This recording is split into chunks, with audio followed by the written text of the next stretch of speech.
QSO Today, episode 267, Burt Fisher, K1OIK. This episode of QSO Today is sponsored by ICOM America, makers of the finest HF, VHF, and UHF transceivers and accessories for the radio amateur, reminding you that they have just the right rig for contesters, DXers, and rag chewers. And by QRP Labs, my friend Hans Summers G0UPL's radio kit company, and makers of the popular QCX kit transceiver. My thanks to ICOM America and QRP Labs for sponsoring the QSO Today podcast. Welcome to the QSO Today podcast. I'm Eric Guth, 4Z1UG, your host. My guests on the QSO Today podcast come from a number of sources, including listener referrals, my trolling through amateur radio magazines, websites, and YouTube videos, and QRZ.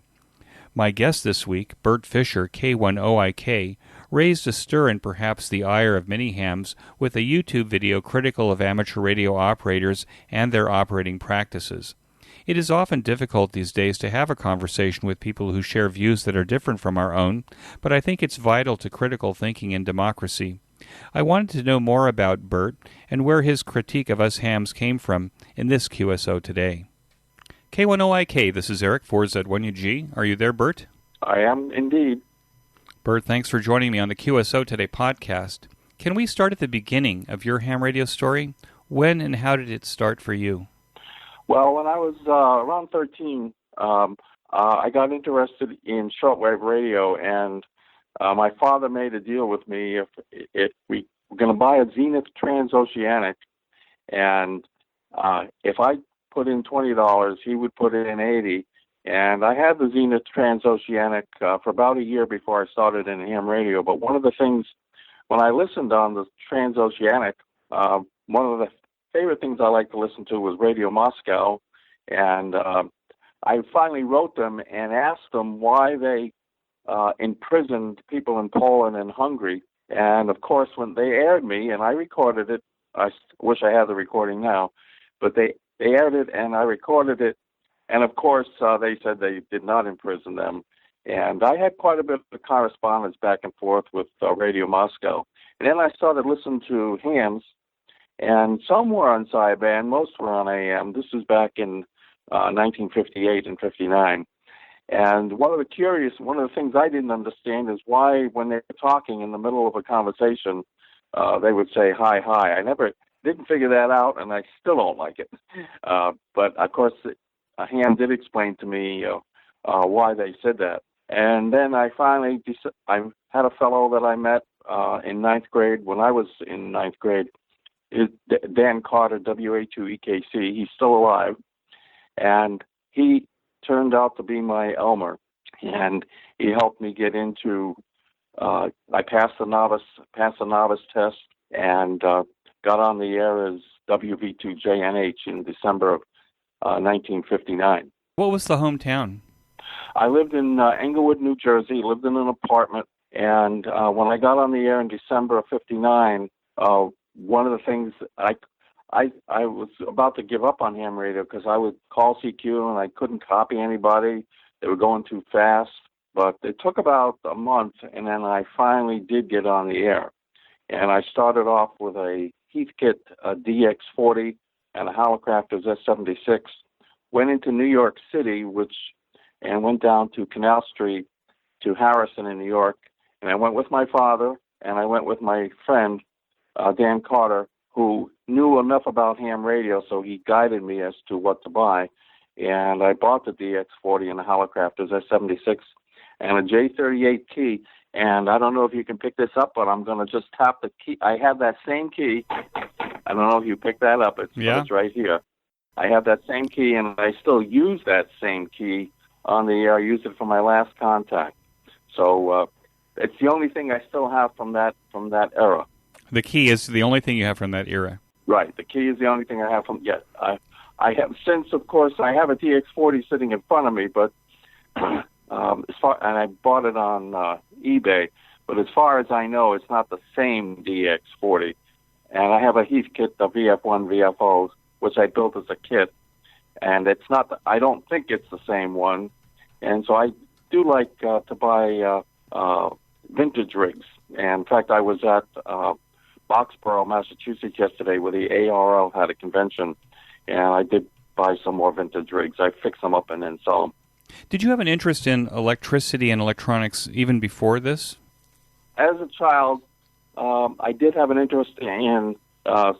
My father bought me, for Christmas, I got a chemistry set, and then I did have one of these, a little plastic toy. It was a Remco, I believe it was Remco, and it had a Morse code key on it. Of course, I didn't know Morse code, and so I had somewhat of an interest in electronics. My father had a really old radio. It was a broadcast radio, but on it said police, and I tried to figure out why we couldn't pick up the police, but at that point, that radio was so old that the police were not on that band. But that is what started my interest. In the days that preceded that radio, that the police were actually in the very low frequencies. But maybe by the 50s, they'd moved up to VHF. Yeah, that very well may have been. Were there electronics courses or an ham radio club in your high school? And did you have fellow travelers in the ham radio world as a kid? Well, when I started out in ham radio, I was living in New Jersey. My parents got divorced about 4 months after I got my license, and I moved into Connecticut, which gives me my present call. And there were at the junior high school that I was in there were no electronic courses. And when I finally got into high school, probably in my senior year, and we had an amateur radio club there, and my best friend was John Farrar, K1NNA, who passed away when he was 45. And we did have a ham club there, and we did have an electronics course in there. But by that time, I had gotten so much information on electronics and knew enough that I was correcting the teacher quite often, and he was kind of getting upset. So I got a little bit cocky, but I did get an A in the course. But by that time, I knew more about electronics than the instructor. He filled in some of the information that I had, but not all of it. And then I learned to give. I was giving out as a general class operator. I gave out an exam, and one of the people I gave an exam to was my girlfriend. And when I gave her the Morse code test, it's part of the test. I asked her if she would go to the prom with me, and after the test finished, I knew she passed when she turned up and looked at me, and she said yes. So I knew she copied what I had sent. I see, but she didn't send the yes by Morse code. No, she just said yes. She did have to take she did have to take. I mean, we did do sending tests, and when I've seen some commentary on QRZ lately about how people take sending tests, and I did take my general exam in New York City. I barely passed the 13 words a minute. I didn't have any problems with the theory. But when I took the test, we did have to have a sending test. And the guy who gave the exams, I can't remember his name right now, but he was considered to be very mean. And as I took the code test was given very close to where the ships are in the Hudson River. And some of the ships were starting to sound their horns. And that made it a little bit more difficult to copy. The irony is, many years later, back in 1989, when my daughter got she passed her novice exam when she was 8, but she took her test in a fire station. And while she was taking her code test, the fire alarms went off. They got a call, and of course, once again, there were horns beeping, and she still managed to pass the test. So I guess sometimes things do come around again. That may have been some time ago. Is your daughter still an active ham? No, what she did is she got on the air, and she got on she was active for about 2 years, and then she finally said to me, "Dad, these people cannot hold a conversation, and it's kind of getting boring." But when she got her own rig. At 8 years old, we went up to a ham fest in Deerfield, New Hampshire, and she was looking to buy her own rig. She had saved up some money, and the guy was selling an HW101 for $100. And she said to him, remember, she was 8 years old. She said to him, "I'll give you 75." And the guy said, "It's 100." And she said, "I'll give you 75." And they went back and forth like this for a couple of minutes. And I finally said to the guy, I said, you realize you're arguing with an 8-year-old? And the guy said, "Okay, kid, you can have it for 75." Do you remember your first contact, Burt? And what was that like? No, and I wish I could. I don't know who it was, and I don't remember anything. I don't remember anything about it. I wish I could tell you I did. Now, you mentioned that you had a hard time getting out at first. What changed? Was that the help from your mentor? No, it wasn't. Well, it wasn't so much the hard time. No, as far as I know, I was getting out okay. As far as the signal was going, I just was having trouble copying code through QRN and QRM on the air, and my code copying speed wasn't very good. And of course, that was an era in which, when you call CQ, when you ended your CQ on Morse code, you tuned around for an answer. It's not like everybody. Like today, when you call CQ, you expect an answer on the same frequency you're on. That was an era in which novices, we had crystals, and we tuned around for an answer to see if someone else was calling us. And so you had to look around. And sometimes, I guess my tuning experience probably wasn't very good as well. But I just thought, I thought I never can do this. And when my daughter took driving lessons many years later, she said, "I'm never going to learn to drive," because she was making mistakes. And I said, well, I told her about my ham radio experience. I said it took me a while to get going, but I did get going. I think I had the same problem as a novice, thinking that I had to listen on the frequency that my crystal was on rather than tuning around. Fortunately, I had some Elmers in the Ham Radio Club that told me what to do. What is your favorite operating mode? Is that CW now? It is my favorite operating mode, because now I have a KX3, and I take the rig to the beach.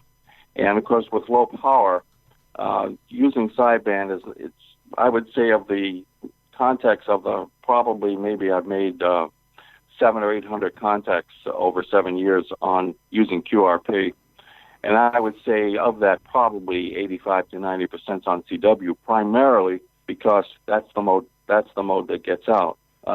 It's the mode I use most often because it gets out the best. And probably the mode I use next most often is probably sideband. I do like AM. In my area in New England, and I'm in Massachusetts, we have a lot of people are on 3885 and 3873 that use AM, and I do like to use AM because of the higher quality. So I like, and the people on AM here are some of the most intelligent people you can find, and they have some great rigs. So I do like. If I was to pick a favorite mode, if there were more people on it, it certainly would be AM. I do use. Is it FK? What is it? FT8? FT8, yeah, the digital mode. Right. I do use it when just occasionally. I probably, I don't make a lot of contacts during the year. Probably about 600 to 800, and probably maybe 100 of those might be on FT8. Let's talk about QRP for a second. You say you take the Elecraft down to the beach. What does the whole rig look like when you go to the beach?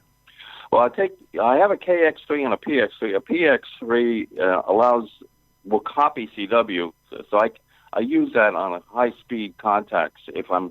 I can't send high speed, but if it's like in a contest, I will use it to copy someone who's sending fairly fast. But I don't take the PX3 to the beach. That KX3, I'll take it outside on my deck with the PX3, and I'll make contacts that way. But when I go to the beach, I have a buddy pole that I use in the vertical configuration, because when you're near salt water, you're far better off using it in a vertical configuration. And I'll make probably 10 to 15 contacts on the beach in a couple of hours.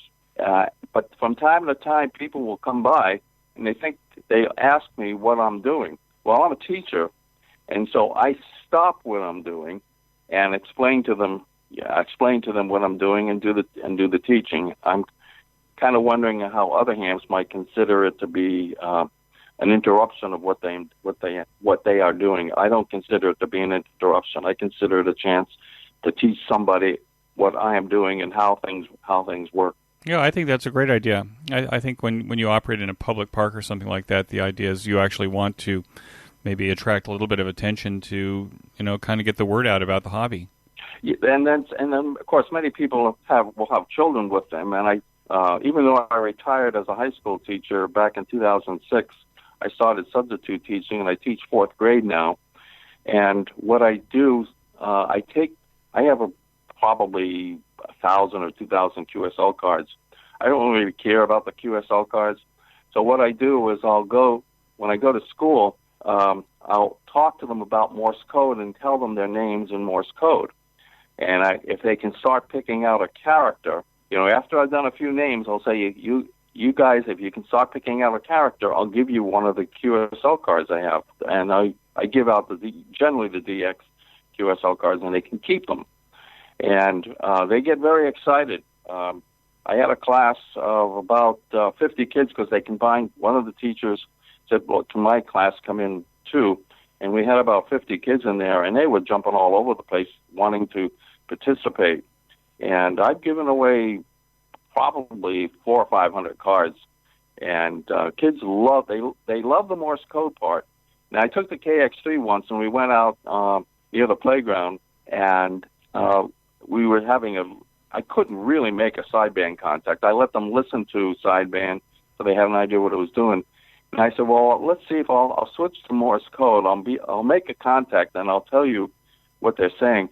They were far more interested in hearing the code contact, even though they really couldn't understand it, because it was a quote-unquote code, and something that not everybody could understand. So they were much more interested in hearing the code contact than in a sideband amateur radio operator.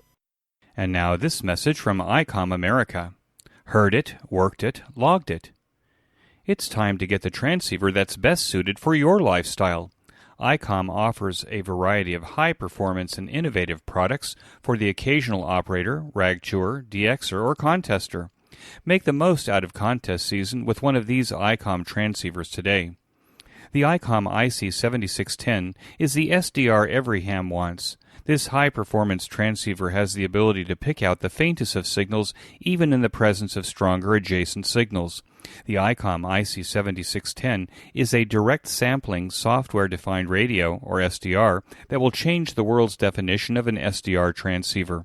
The ICOM IC7610 features include RF direct sampling system, 110 dB RMDR, independent dual receivers, and dual digicell. The ICOM IC7300 changes the way that entry-level HF transceivers are designed. This high-performance, innovative HF transceiver with a compact design will far exceed your expectations. I purchased the IC7300 last fall and have fallen in love with its waterfall display, allowing me to zero in on activity and potential QSOs on the air. The ICOM IC7300 features include RF direct sampling, 15 discrete bandpass filters, large 4.3-inch color touchscreen, real-time spectrum scope with waterfall display, and an SD memory card slot. The ICOM IC7851 is the primo contester's HF transceiver. Keep your competitive contesting edge with faster processors, higher input gain, higher display resolution, and a cleaner signal. The ICOM's IC7851 is the pinnacle of HF perfection. The ICOM IC7851's features include dual receivers to allow you to listen and to pounce on contest contacts, digital IF filters, memory keyer, digital voice recorder, high-resolution spectrum waterfall display, enhanced PC connectivity, and an SD memory card slot. So be ready for the upcoming contests this season with a new ICOM transceiver.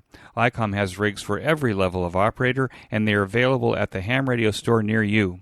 Go to www.icomamerica.com/amateur for more information on these fine ICOM transceivers. And when you make that ICOM purchase, be sure to tell your dealer that you heard about it here on QSO Today. And now back to our QSO. I don't think you told me, what transceiver do you take to the beach if you don't take the KX3? No, I take the KX.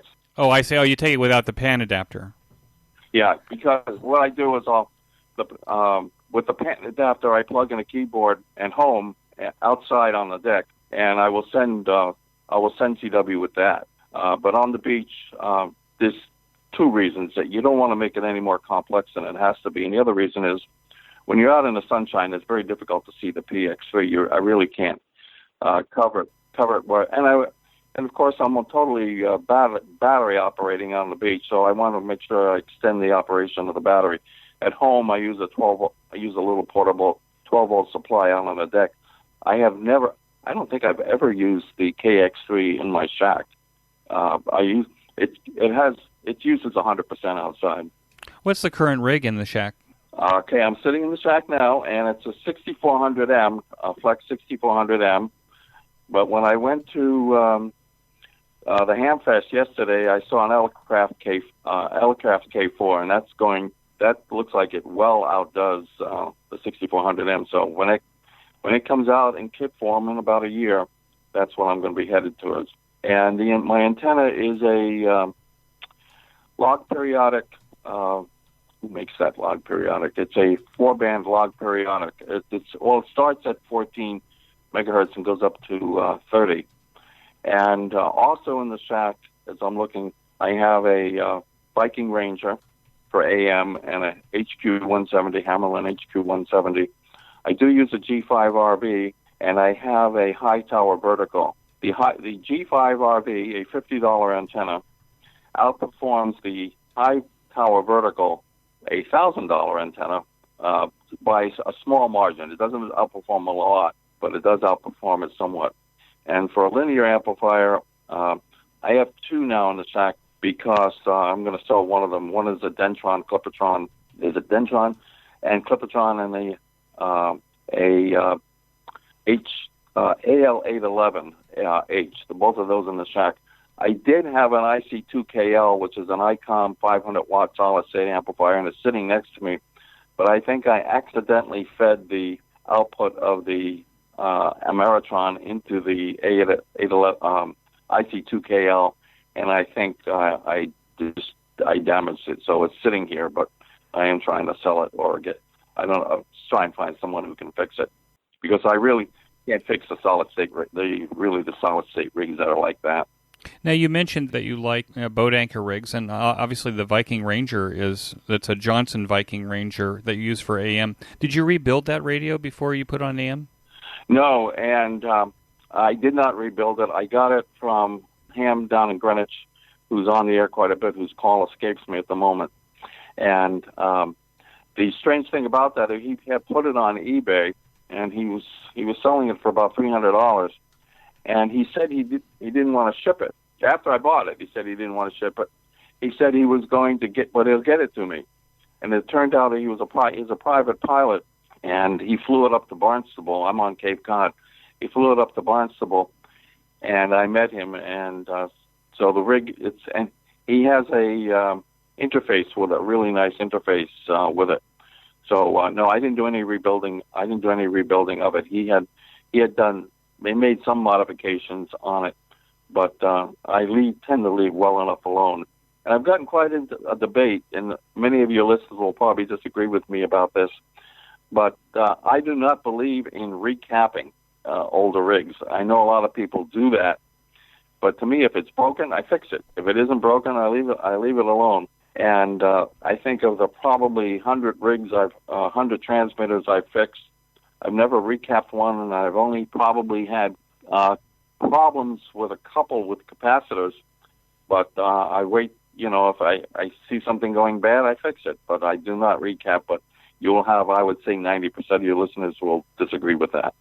Do you use a variac to condition the capacitors so you bring the voltage up slowly and try to get the capacitors to just fix themselves? I do have a variac. I generally do not use it, and generally do not do. I know that's an established good practice to do that.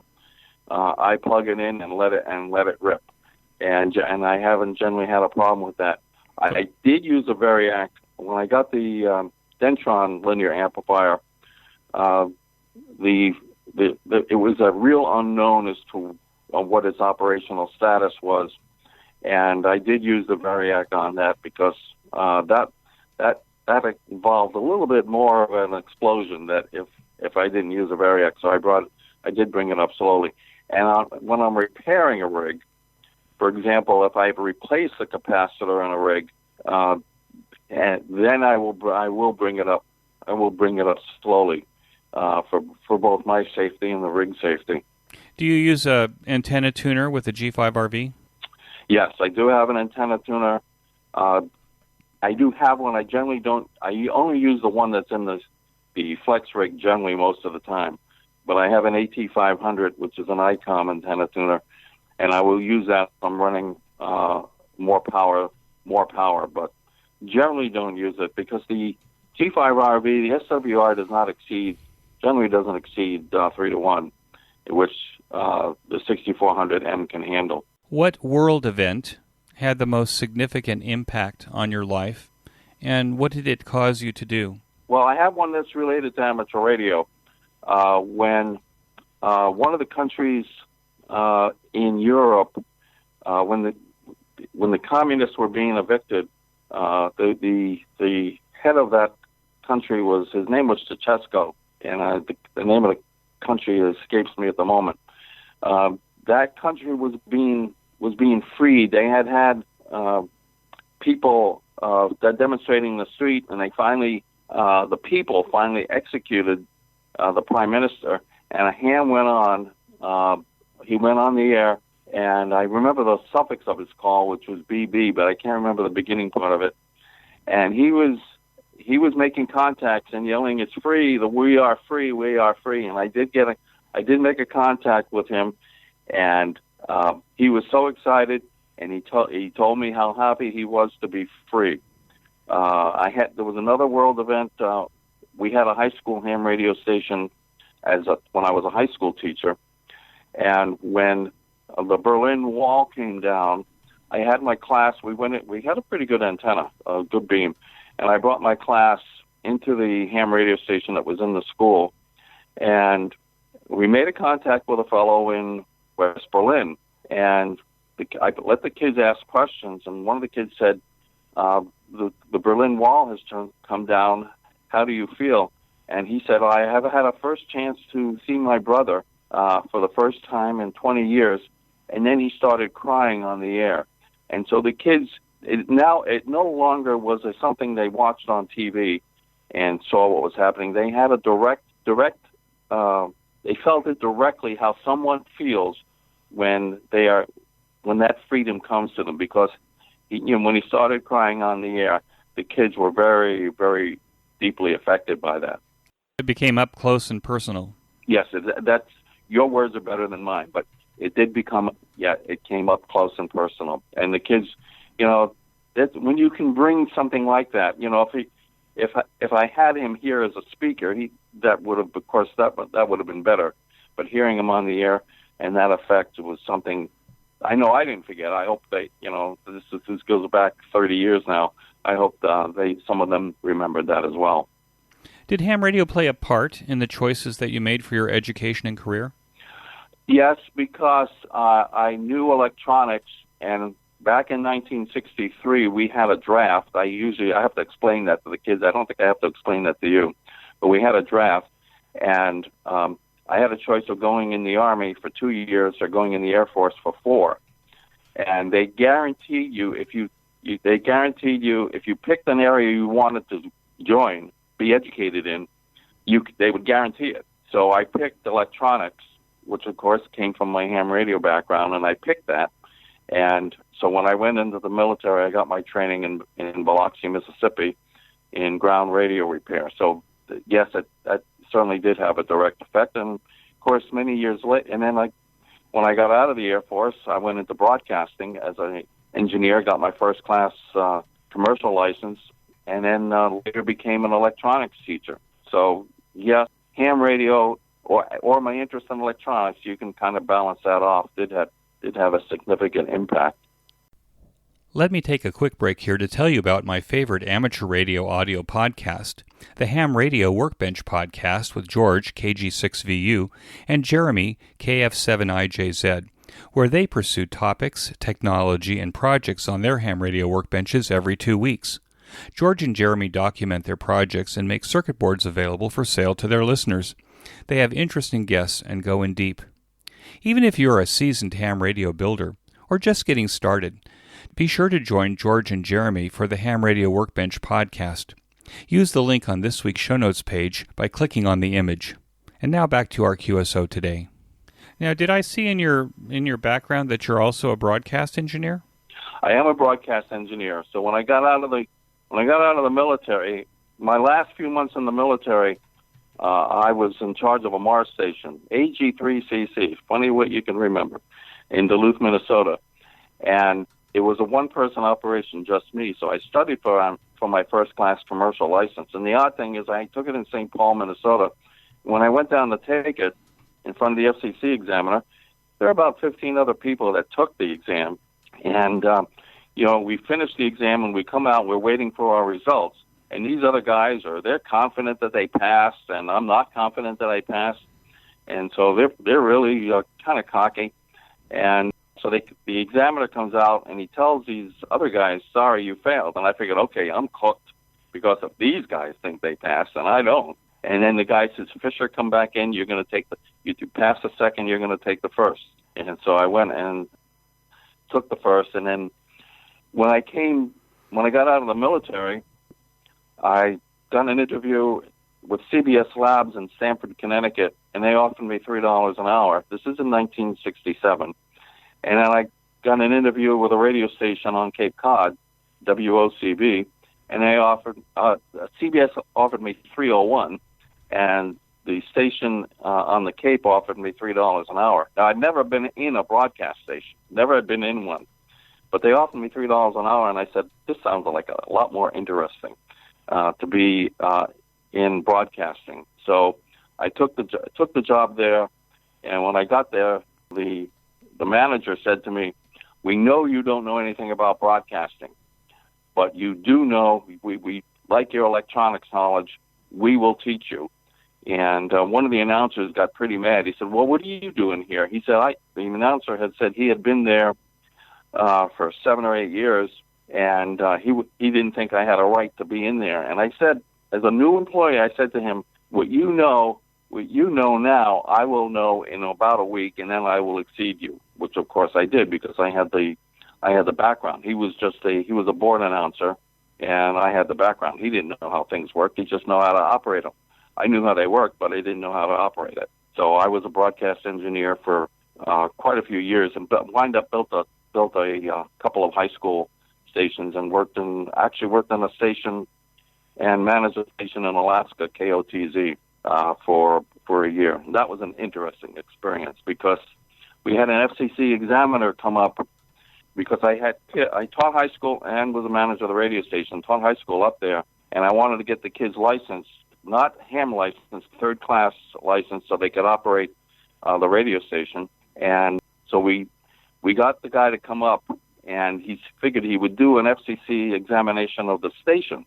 And he examined the station, and we pretty much passed except the ground system because of the freezing of the ground, permafrost. The ground system really wasn't in good shape. And so he cited us, gave us a violation for that. And when it came in the mail, my response to the FCC was, we're not going to fix it. Take us off the air if you want to. No, we were the only station that anyone could hear in Northwest Alaska, and I knew they weren't going to take us off the air. We never heard another word from them. Here you are, a broadcast engineer. How did you end up being a teacher? When I was working at my first job, WOCB, I had worked there for 9 years, and a station in Sandwich on the Cape, not a station, a school in Sandwich, they came down to the radio station, and they wanted to talk to me about how do you build a radio station in a school. So they wanted to use me as a consultant. So I said, fine, that'll be great. And so I talked to them and gave them the information and helped them, found a person to license, to help put the license together. And they said, well, now we want to hire you as a teacher to teach the kids how to run the radio station. And so I was there for 2 years and taught. That's how I got into teaching. Now I didn't have any kind of a teaching license, so they had to have a licensed teacher with me. But the licensed teacher just sat in the back of the classroom and read a book because he was just covering for legalities. And so that's how I basically got into teaching. But ultimately, you went and got your teacher's license? You're right. Well, what happened after that is, at a later point, I knew enough about electronics, and I applied for a job at Blue Hills Regional, which is a school in Canton. and they gave me a waiver because I didn't have a license. But you have to pass a test, and you have to pass a test within the first year. It's a practical and written, and I passed the practical and the written, and I got a vocational certification, which is and I wound up with 2 certifications because the school I wound up teaching on the Cape, electronics was not drawing a lot of people, and so they were changing to information technology. So in the later years, back in probably 1998 or 99, I got an information technology certification. So I held 2 certifications. You spent the rest of your career teaching. Do you like teaching? Well, I liked high school teaching, but now as a substitute, you don't have to have a certification. But you have to be quarried. You have to show that you're a good moral character and you haven't committed any crimes. But I love teaching 4th grade. The kids are absolutely charming. Most of them. There's a few exceptions, but they are. I'm in my 70s now, and I don't need the money to do this, but I love the kids, and they are. When you see kids getting all excited about what you're teaching them, I do a lot of storytelling, and of course I did talk to you earlier about the Morse code. They get so excited. I look forward to Monday, and don't look forward to Friday. Yeah, I see this in my grandchildren. I see that when they discover something for the first time, if you're looking through their eyes, it's magical. It is. I'm married to a high school teacher, and she lives for teaching. She just loves it. So I get it. I just wanted to see if you got it too.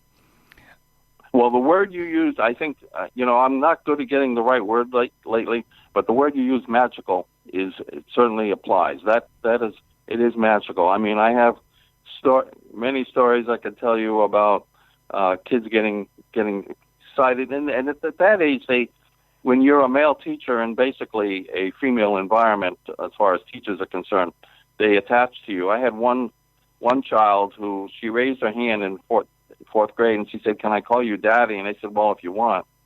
And an hour later, she came up and whispered in my ear. She said, "Are you single?" And I said, "Well, matter of fact, I am single." She said, "Did you know that my mom was single?" And I said, "Well, I didn't know that, but you're 9 years old. I'm over 60, and I'm guessing your mom's in her 30s." And she says, "Well, my mom has a good job, and she's 53, so maybe you could talk to her." And that's not the only time that has happened. Right, matchmaker about that. Right. And they're genuine too. Yes, they are. And when you're in elementary school, when it comes time to say the pledge, they all stand up, they all say it. By the time you get to high school, they stand up because that's required, but their mouths do not open. So it's high school I like, elementary I love. Burt, you're active on social media, including Twitter and YouTube. What kind of videos do you like to post on YouTube? I do, since I sell a lot of vintage gear, I do a demonstration of it, and then I do a video and I post the video. And the reason I do the video is because, particularly concerning with eBay, I don't want to have people come back at me and say it doesn't work. So I demonstrate it working, and I basically guarantee what you see on the video is what you're going to get. And if you get anything more, that's great. If not, okay. Now I do some other videos that are very critical of amateur radio, but 95% of my videos are positive on amateur radio. 5% are negative, and the 5% that are negative get far more views than the other 95% that are positive. However, I get I get a lot of comments, and some of the comments are not use profanity. Some of them don't. Some of them are intelligently written, just critical. And some of the comments, people wind up, they do agree with me on quite a few of them. You posted a video that seemed to go viral on the ham radio world called "The Truth Revealed About Ham Radio." Yeah, I did that in 2000. Yep, I did it in 2008, and it seems to have. You're right; it has gone viral. It's still there, It was the reason that I reached out to you, because I'm used to interviewing hams who still are passionate about ham radio, and it appears that, maybe ham radio had lost some of its sparkle for you. Why did you make this video, and who was it for? I made the video there. It was my opinion. So in a sense, I made it for myself, but I wanted my opinions to be, one of my opinions to be known, and because I'm fairly critical of some of the things that hams do. I definitely do not like contesters because I think they gobble up the band on the weekends and kind of squeeze out those of us that are rag chewing. They do not tell the truth about signal reports. They're always giving 5-9s. And I had filed a petition with the FCC, and this probably goes back to 1990, to not eliminate contesters, but to put them in to give them 75% of a band segment, leaving 25% of the band segment for non-contesters. And the FCC did consider it, and of course they did, and it did get published in 73 magazine, but of course they ultimately did reject it. But that's one of the things that really ticked me off. There's another thing I'm on. I know it's a little thing, but when I'm on Morse code, hams at the end of it, when they're turning it over to you, they will send KN. Now, for those that may be listening that don't know anything about Morse code, K is a pro sign. Is that called a pro sign? That tells the other person to transmit. Well, the N on that is you don't want any breakers, and I can understand why a DX station would send that, because they're conducting a contact, and particularly if it's a rare station, they don't want anybody to interfere with it. But when it's domestic, when it's a domestic contact to another domestic contact, no one's going to break. I've been on the air 59 years. No one's ever broken into a CW contact. So I finally started asking people, why do you send KN? And most of the hams that I asked that question to did not know why they sent it. They didn't know what the N meant. They had heard someone else saying it, and that's why they did that. And then many hams will use the term we, and so of course when they actually mean I. And to me, right, that's the royal we. Yeah, the royal we. Right. But to me, that's a self-confidence issue. They feel instead of saying I, they have to say we.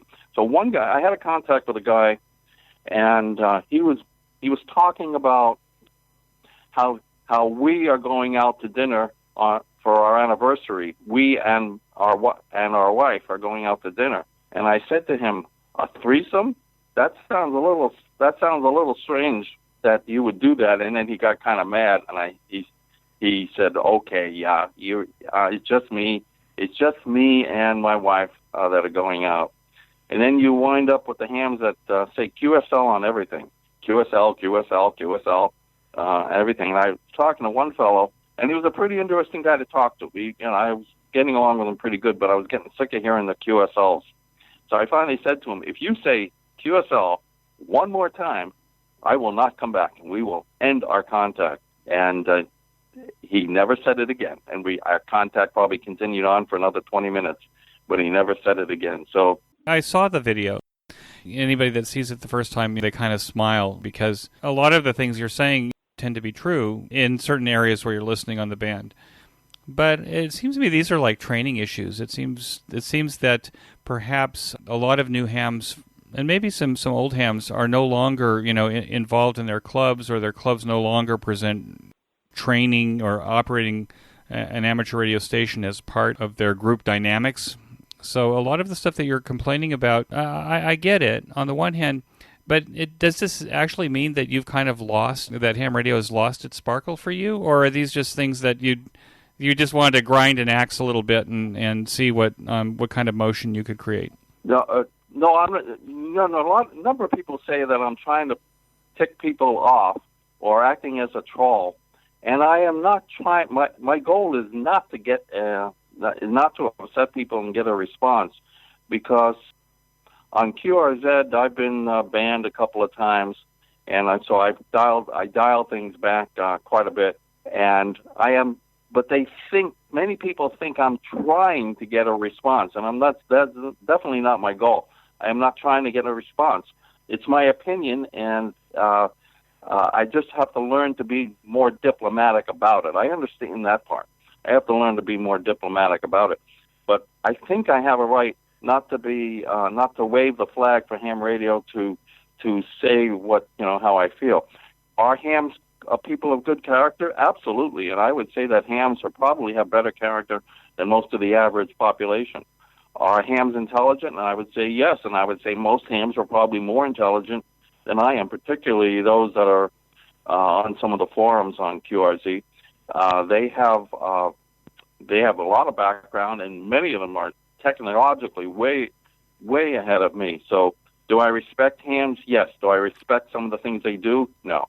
And so I have a good feeling, and then, I used to be one of those hams that used to think that hams were way overweight and they were fat and lazy. I shouldn't say lazy, but fat and out of shape. Well, certainly many hams are, but in going to Ham Fest, they're not any different than the general population.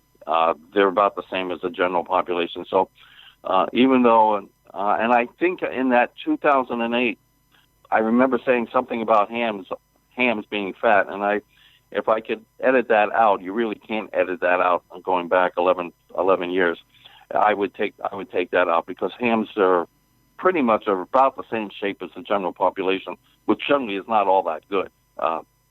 We all should be more active. I'm fairly active. I play softball and volleyball and bike, but the general population is about the same. And now this message from QRP Labs. QRP Labs has shipped thousands of QCX QRP transceivers kits to date. The odds of working another QCX user gets better every day. If you're looking for a satisfying kit experience where you end up with an amazing performing QRP transceiver for under $50, let me say that again, for under $50, then you owe it to yourself to go to QRP Labs. We have many home brewers who listen to the QSO Today podcast. For you, QRP Labs also has parts, filters, enclosures, and other handy devices to make your home brewing experience even better. You can use these parts to either enhance your QRP Labs kits or to beef up your own homebrew designs. Be sure to browse Hand's entire website. Use the link on this week's show notes page or the one in the sponsored section of the QSO Today website to get to QRP Labs to buy your QCX or any of the other fine QRP Labs kits or parts. QRP Labs is my go-to ham radio kit company. It should be yours too. QRP Labs. And now back to our QSO Today. So you're kind of the Andy Rooney, if I was going to pull a name out of the hat, kind of the Andy Rooney of ham radio with your video in terms of kind of asking questions that on the one hand seem obvious to most of us. Maybe we've asked them before under our breath, but we don't dare say it, but you're kind of just putting it out there. You're not the first one to say that, and if I had thought of mentioning that, I would have, but a number of people have said that I am the Andy Rooney of ham radio. But what they won't do, I'll get critical comments on forums, but any of the comments that are complimentary, they all come by private email. It is extremely rare for anyone to say anything without them saying it in public. And when I'm at a ham fest, many times hams will come up to me and say, "Yeah, that was great what you said. We love what you said."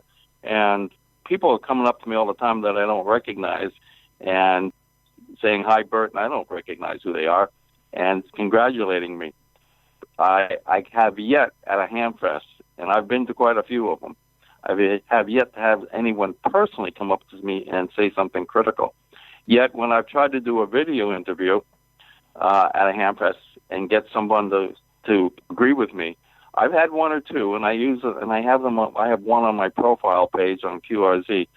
I've had one or two that have been willing to come up, but most of them do not want to say a word. And then at Nearfest, which is a ham fest up in New Hampshire, I got a lifetime admittance ticket, and so I can get in for free for the rest of my life. And when the guy gave it to me, hams really got ticked off at him for giving it to me. They said, but I had done a lot of videos for them. I probably did an awful lot of videos promoting them, and they were all positive. And so he wanted to give me the lifetime admittance.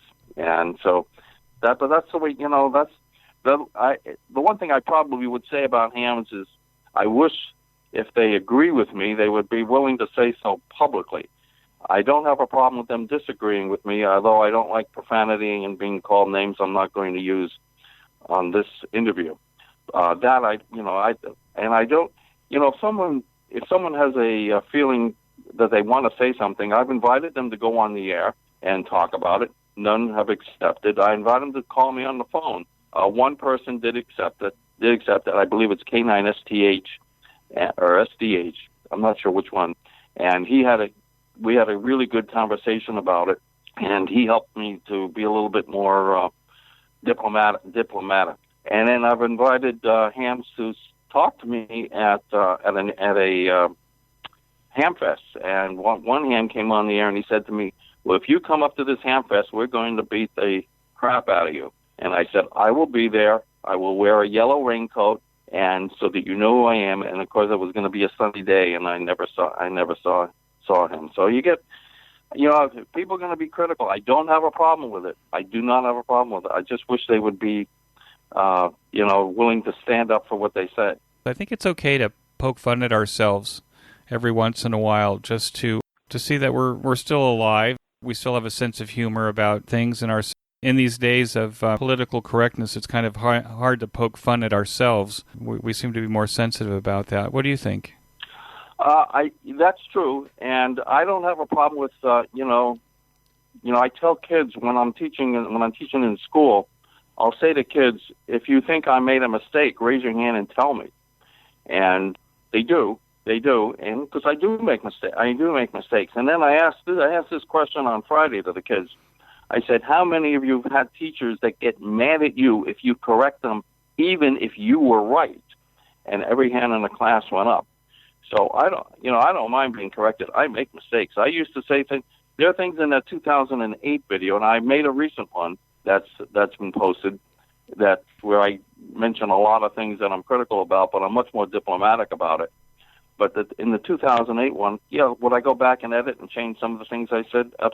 I would change some of them in the way I said it. But I think we all need to be able to take criticism without having a feeling you have to fire back. I try and tell kids if someone criticizes you, try and look at what they said and what was right, and then debate the facts, not the person.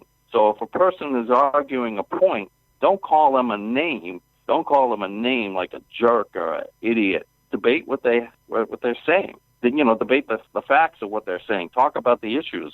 But hams won't do that. Do you think that this ability that you have for self-criticism and debate, was this something that happened in your home growing up? Yes, and I'll tell you. Well, when I was a kid, I was the weakest kid in the school as far as being physical. And I'm not going to say I was beat up all the time, but I certainly was made fun of. And then when I got into high school, the same thing continued. I was bullied in high school. And then I went into the military, and the first 3 weeks I was in there was a guy that kept punching me. And I didn't do anything about it. I just kept taking it. And finally, I hit back. And the guy was much stronger than me.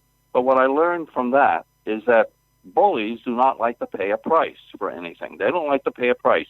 And I teach that to kids now. I don't teach them to fight, but I tell them to stand up for themselves. Well, that probably led me now to be somewhat on the other side. Yeah, somewhat on the other side. So I will be more critical. I will stand up for myself. If a company kind of cheats me or does something wrong to me, I will be fairly argumentative. If someone cuts me off in traffic, I'm sorry to say, I probably will give them a one-finger salute. So I've learned to pretty much stand up for myself. When I was in high school as a ham, and ham radio did not do me any good in high school in the sense that instead of going out and being social, I hid behind my microphone. And so maybe when a cigarette smoker quits smoking, they become very anti-cigarette. Well, when I was in high school and I wasn't very social, didn't date very often, and then just kind of played with my ham radio, that's what I hid behind. And so maybe I'm on the other side of that issue. When I see people on a beautiful weekend sitting in their little room talking on a contest, sitting on their butts instead of getting out and talking with their family or being with their family. I have an issue with that, and it results from the things that I used to be. I see, but you don't think that you're becoming the bully now? I hope not, because I don't intend to. When someone posts, I used to call contesters pigs, and because they would take over a whole section of the band. That was, in a sense, I guess that was being a bully. If you assume that I had any real influence to change things. But I've learned that was really not the nice thing, really wasn't a nice thing to say. And I realized, I learned in interviewing some contesters on a video. There was a contest club in Providence, Rhode Island, and I interviewed a guy, and I was being fairly critical with him. And then he told me some of the things that his clubs did for the general good for the community. And I saw that this contesters club were not just about contesting, but they were about helping people in the community. So I figured, I decided, I saw that this was not such a great thing. And I realized contesters, the technology is advanced by a number of them, because there are so many that try and push the envelope, that manufacturers will improve themselves, and it does result in better technology. So I've learned, when someone is critical and shows me where I'm wrong, shows me how I could do something better, I have to look and say, yeah, you're right.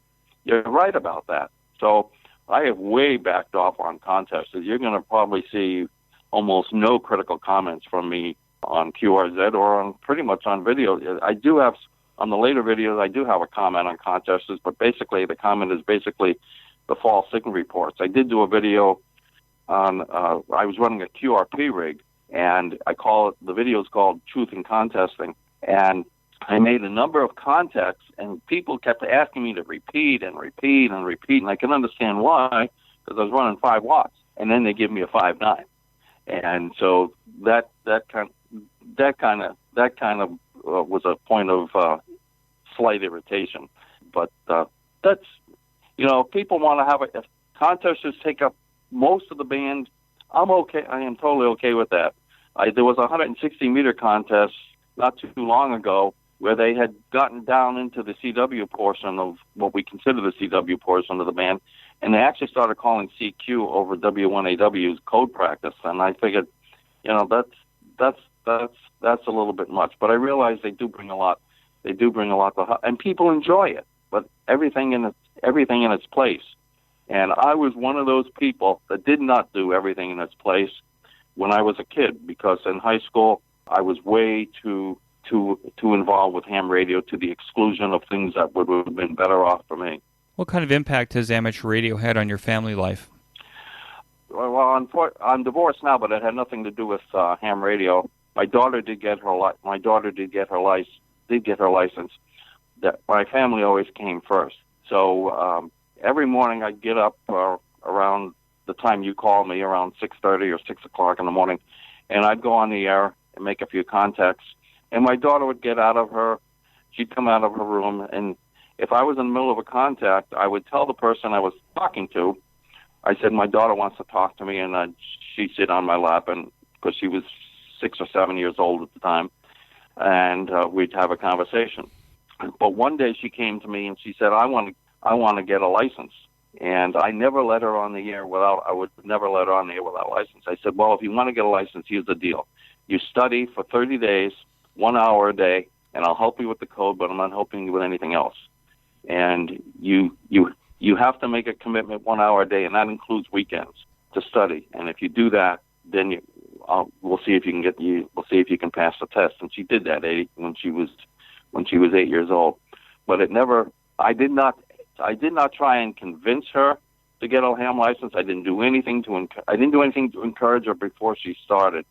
And I have 3 other children that had absolutely no interest in ham radio, and that's fine too. But the kids in the family always came first. That wasn't a really difficult thing to happen. Not at all.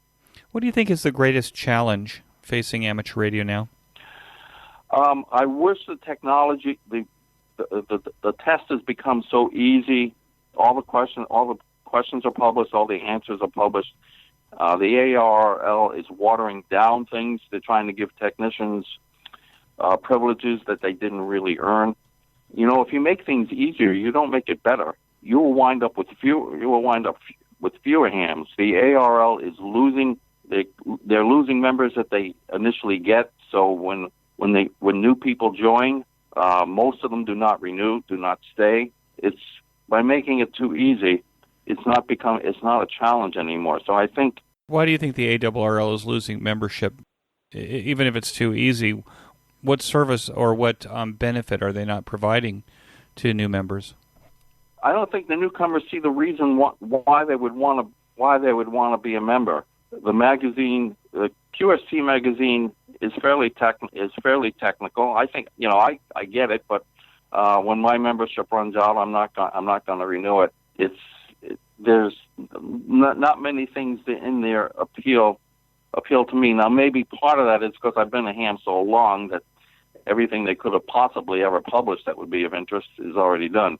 But as far as new hams are concerned, the the technology you're running into is you have the internet and people have cell phones. They can talk all over the world. There's a big push to get younger people in, but I don't have any kids now. I realize I'm only teaching 4th and 5th grade now, but I don't see any real strong interest in kids wanting to learn anything about it once they're exposed to it. And when I was a high school teacher, I offered to. We would donate. The high school I was in, we were donated a lot of equipment, and I mean a lot of equipment. And I offered kids they could have the equipment for a year. The only thing they had to do, and these were kids that wind up getting licensed. The only thing they were required to do is they had to make 100 contacts in a year, and in order to keep the equipment. And no one took me up on it. They didn't. Once they got on the air, and I would keep a rig on because I had an electronics shop, and so I had left the rig on the air and let them listen to it. And basically, their comment was, how do you listen? Why do you want to listen to those losers? You don't turn that thing off. We're going to go to the principal. And so that's what you're facing. That is basically what you're facing. Now, there are some young hams that are really good, but many of the younger hams are related to a family. It's a father that was licensed, and the kid gets licensed. And if you look in the latest issue of QST, they have a lot of scholarships are given to young hams, but way out of proportion to the percentage of male to female. You get a lot of young female hams are getting scholarships because the females, they're more into academics and they want to investigate and learn, and so they get involved in ham radio. But if I'll ask anybody, look at the QST masthead, and you look at all the hams that are the people who are on the staff at the ARRL, and if you look them up on QRZ, you will see very few of them have many people get on the air very, very often at all.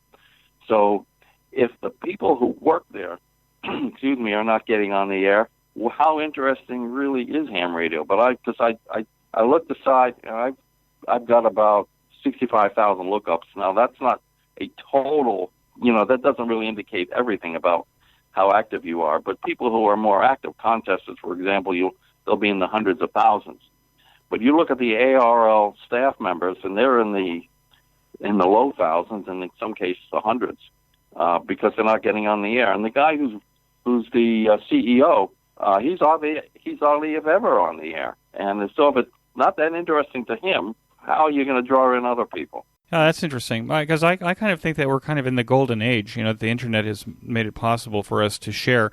But I'm kind of also a builder and kind of I like the technology. I like the merging of computers and ham radio. So it's interesting what you're saying. It's interesting from the standpoint that we're almost, to 800,000 licensees in North America, and yet a lot of those licensees are not getting on the air. So that's an interesting challenge for amateur radio. Yeah, well, they had. I was at the Ham Fest yesterday, and the head of the CEO, he gave a brief discussion, and he was fairly open. saying how things are not basically going that well and how they are not doing that well with membership. And this is something the ARL, they used to hide behind things like that. They would not be very open, and I complimented him for being open about, because it always used to be fanboys. It was fanboy. The ARL was fanboys. They hid everything that was negative. If anybody criticized them, they censored some guy out in the West Coast because he was telling the truth. He was a director, and they tried to get rid of him. And they wound up, in the latest election that they had, they wound up replacing a number of the directors. So the ARL they're getting more open. Although they still hold their directors' meetings in secret, which, my school committee in my local town, they have public meetings. I can understand them not taking comments from people who might attend a directors' meeting or an ARL directors' meeting because they need to get their business done. But why can't they have some hams if they want to come and watch what goes on? They don't have it. So there's still some hiding of what's going on. But they are improving and they certainly are improving and being more open. And the new directors have helped that. I was going to say, in episode 208, I had Dr. Ulrich Rohde, N1UL. He's probably one of the pioneers in RF and receiver design. And I said, so what is it about amateur radio for you that's the most important thing? He says, amateur radio is this license to learn, and we have this amazing national park, as it were, of radio spectrum in which to do it in, that we're licensed to do it in. So we have this huge playground for building and learning and creating devices that communicate over the air. What do you think about that? Do you think that if we talked about it that way, that would excite people, and that what the ARRL's job really is is spectrum defense, defending our playground against the commercial interests that might want to take it? I think his opinion is 100% on track. The problem with, and I don't think anyone's looking to take our frequencies because there are very few shortwave stations left anymore. So I don't think that is really an issue about frequencies being taken away from us.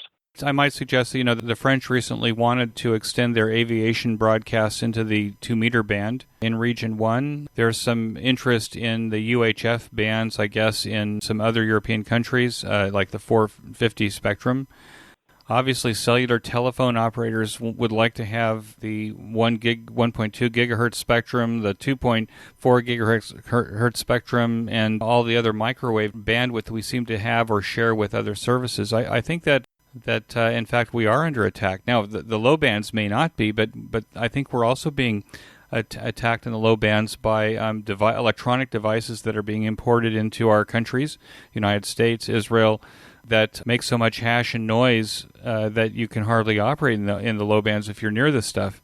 What do you think about that? I can't speak intensely about the higher frequencies that you mentioned because I really don't know much about them. I know France did try to take 2 meters, but that has been gone. Yeah, just this last week, actually. So right. I used to be on 2 meters quite a bit, but now, you go on there's almost no activity on repeaters, or very little activity, and certainly in the area that I'm in, there's almost no activities on 2 meters. But I certainly would be against losing 2 meters because I think it's a good band for helping out, like in races and things like that. But 95% of all hams, and hams don't, many hams don't figure this out, and it's a point I'm fairly critical about. They think it's a hobby. It's just a hobby. It is not just a hobby. If you look at the FCC Part 97, the word hobby is not mentioned anywhere in there. The FCC thinks it's a service, and they think there are many things we're supposed to do. We're supposed to learn about technology. We're supposed to have some social interaction and learn about other cultures. Nowhere in there does it say, why don't you go out and have fun and play ham radio? And but 95% of, I'm guessing about 95% of hams never do a damn thing for public service, and the other 5% do.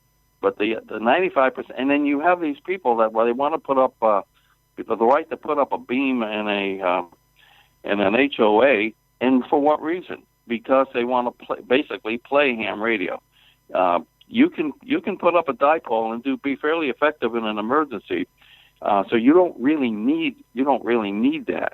I wish more and some of the technology is not going to show up in lookups on cures.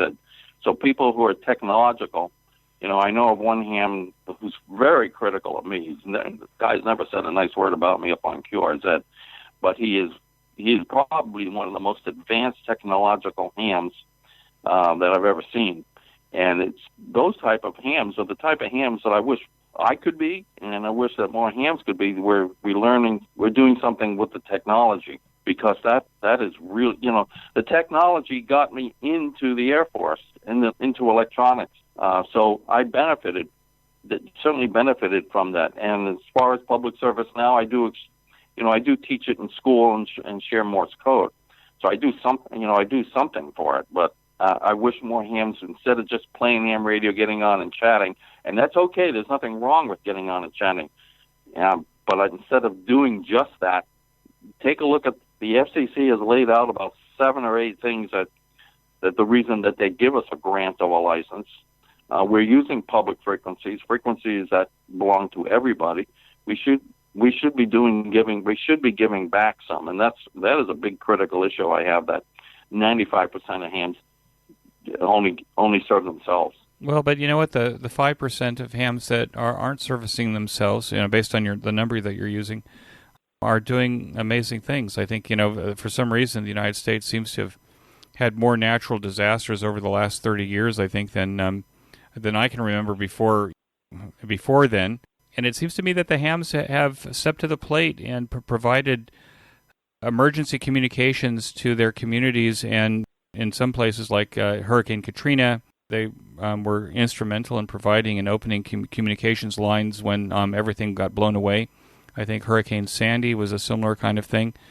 I think that 5% does step up to the plate. So maybe you have to have the 95% to have the 5%. What do you think? I don't think you have to have the 95% to have the 5. The 5 are really important, and they really do an awful lot. But I'd love to see, instead of having the 95% just sitting on their backsides doing nothing and just cackling, I'd like to see a much bigger percent of them. Instead of getting on and having a short DX contact and exchanging a 5-9 report, for those that do speak the language or speak English, talk to them about their family. I talked to a station in Japan, and he and I we'd get back and forth when there was, in those days when there was propagation, and he told me he was coming to the United States, and I said to him, "That's great. Where are you coming?" He said, "He's coming to Boston. He's coming to Boston with his family, and they're going to have a year's time at a college where he was going to be a teacher." I said, "Well, why don't you come visit us?" And he came. He came and visited us. He came and he stayed in our house, and we never talked about ham radio except I took him to the Marconi site, and one of the most exciting things to him was he said to us, I said, "We'll let you sleep in our bedroom, and we'll sleep in the basement." We had a finished basement, and he said, "No, you sleep in your bedroom. We sleep in the basement." I said, "No, you're a guest. You're a guest." He said, "No, we want to sleep in basement. We never slept underground before." So they wanted to sleep underground. But the reason I'm telling you that is the fact that he and I didn't just say 5-9, and we had a conversation. We were able to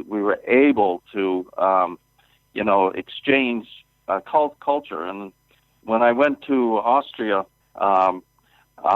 I stayed with a family. I stayed with a family that my daughter had been an exchange student with, and I got on my bike and I looked around. And I saw a beam, and so I knocked on the guy's door, and we talked somewhat about ham radio. But he said, "My family and I would like to take you to dinner," and we went and we talked an awful lot about the country of Austria. So if you say a little bit more than 5-9, and good luck in the contest. These cultural things, and a lot of culture. And then what happens when you do that is I tell the kids what about the culture, about the kids, what has happened, and about the Japanese family that had never seen a basement before, and how the Japanese live. and you wind up teaching. It spreads, and so there's more than 5'9" and good luck in the contest. And I guess that's where I get aggravated when you have people who can share so much more. Now I realize language is an issue, and in many cases that you really can't do much more than that. But when you're talking to stations that do speak the language, that do speak English, or if you happen to speak their language, that's great. I have a number of students that speak Portuguese, and I let them listen to some hams that spoke the language, and they were interested to hear someone speak that language. What excites you the most about what's happening in amateur radio now? There's not a whole lot.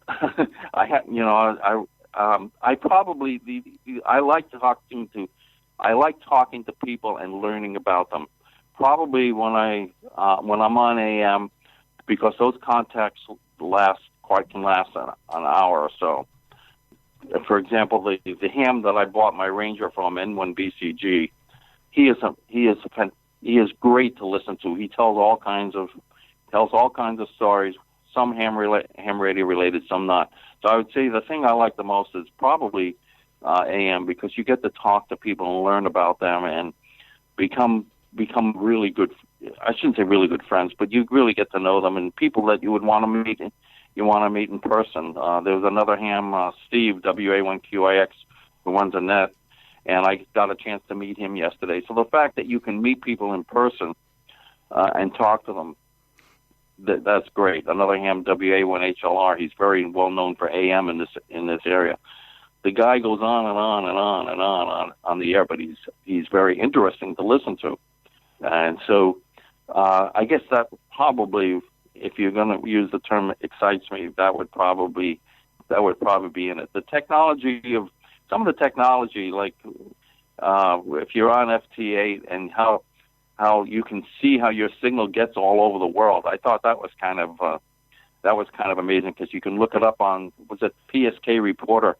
That's kind of amazing to be able to see how some of the technology works. And Elecraft coming out with this K4, that technology sounds exciting to me. Flex originally sounded pretty exciting, because you could operate a ham station from hundreds of miles away. But I've had Flex is getting to be a situation like they used to have this woman on Saturday Night Live called Rosanna Dana, and she used to, one of her monikers was to be, it's always something. Well, the problem I have with Flex is it always seems to be something that crops up and is wrong with the rig, although they have absolutely fantastic customer service. So that's some of the things that may excite me. What advice would you give to newer returning hams to the hobby? My message to hams that are coming to the hobby is show an interest in the other guy. It's not all about you, and it definitely is certainly not all about me. Show an interest in the other guy. Burt, I want to thank you so much for joining me on the QSO Today podcast. I always think it's good to get the other side of the story, and I think that you presented it pretty well. Oh, thank you. So with that, Burt, I want to thank you so much and wish you 73. Okay, best to you as well. That concludes this episode of QSO Today. I hope that you enjoyed this QSO with Burt. Please be sure to check out the show notes that include links and information about the topics that we discussed. Go to www.qsotoday.com and put in K1OIK in the search box at the top of the page. My thanks to both ICOM America and QRP Labs for their support of the QSO Today podcast. Please show your support of these fine sponsors by clicking on their links in the show notes pages, or when you make your purchases, that you say that you heard it here on QSO Today. You may notice that some of the episodes are transcribed into written text. If you'd like to sponsor this or any of the other episodes into written text, please contact me. Support the QSO Today podcast by first joining the QSO Today email list by pressing the subscribe buttons on the show notes pages. I will not spam you or share your email address with anyone. Become a listener sponsor monthly or annually by clicking on the sponsor buttons on the show notes page. I am grateful for any way that you show appreciation and support. It makes a big difference. QSO Today is now available on iHeartRadio, Spotify, Libsyn, and TuneIn, as well as the iTunes Store. If you own an Amazon Echo, you can say, "Alicia, play the QSO Today podcast from TuneIn." I still use Stitcher to listen to podcasts on my smartphone. The links to all of these services are on the show notes pages on the right side. Until next time, this is Eric for Z1UG 73. The QSO Today podcast is a product of KEG Media Inc., who is solely responsible for its content.